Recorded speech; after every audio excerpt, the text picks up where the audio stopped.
ప్రముఖ real estate సంస్థ శ్రీ సిద్ధి Vinayaka property developers మియాపూర్లో కొత్త బ్రాంచ్ ని ప్రారంభించింది.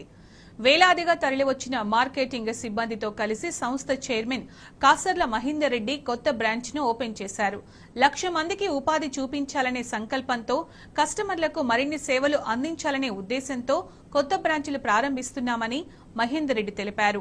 ఇక నుంచి తెలంగాణలోని అన్ని పట్టణాల్లో బ్రాంచ్లు ఓపెన్ చేస్తామని అన్నారు. ఈ కార్యక్రమంలో సంస్థ మేనేజింగ్ డైరెక్టర్లు Shankar Reddy, DS Reddy, Raghumareddy, executive director Namburi Ravi, marketing heads Jagan Goud, Harshavardhan, Anjaneyulu, marketing సిబ్బంది పాల్గొన్నారు.